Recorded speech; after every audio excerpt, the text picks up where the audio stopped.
नमस्कार सर्वांना, राष्ट्रीय एक्सप्रेस मराठी न्यूज चॅनलमध्ये आपल्या सर्वांचं स्वागत।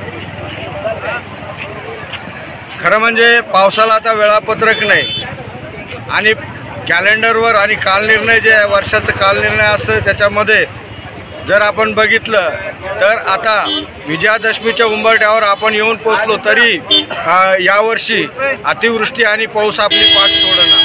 म्हणजे निसर्ग बदलला, निसर्गाच्या माध्यमातून बदलला। आज महाराष्ट्रामध्ये, राज्यामध्ये आणि राज्यासह मराठवाडा, जाफराबाद तालुक्यामध्ये अतिशय विदारक आणि भयावह परिस्थिती आहे। आपण बघतोय काल रात्री झालेल्या पावसामुळं पूर्णा, धामणा आणि केळणा या नद्यांना महापूर आलेला आहे आणि या महापुरामुळं आमच्या विदर्भामध्ये जे खडकपूर्णा धरण आहे पूर्ण 100% क्षमतेनं भरून वाहत आहे।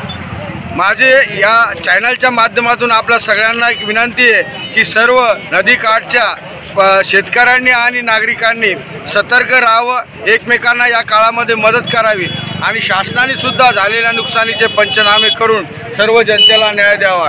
कधी नव्हे अशी भयानक परिस्थिती पावसाने निर्माण केलेली आहे। या पावसामध्ये खऱ्या अर्थानं लोकांच्या जमिनी खरडून गेलेल्या आहे, पिकं वाहून गेलेले आणि घरं उद्ध्वस्त झालेले, संसार उघड्यावर पडलेले, त्यांच्या घरामध्ये पाणी आपण शिरलेलं बघितलेलं आहे। या निमित्तानं एवढंच सांगेल मी तुम्हाला की या परिस्थितीमध्ये आपण सर्वांना मदत करून सर्व परिस्थिती नियंत्रणात आणण्यासाठी प्रशासनाला पण आपण सहकार्य करायचं आहे। धन्यवाद।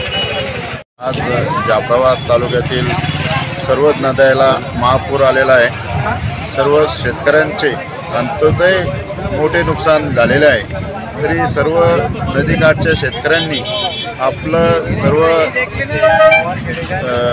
स्वतःचं आजूबाजूचं संरक्षण म्हणून नदीकाठच्या जे जनावरं ते असेल त्यांनी ते गावाकडे घेऊन जावं आणि ह्या संपूर्ण सरकारी यंत्रणेने पण या शेतकऱ्याकडे लक्ष द्यावे ही विनंती।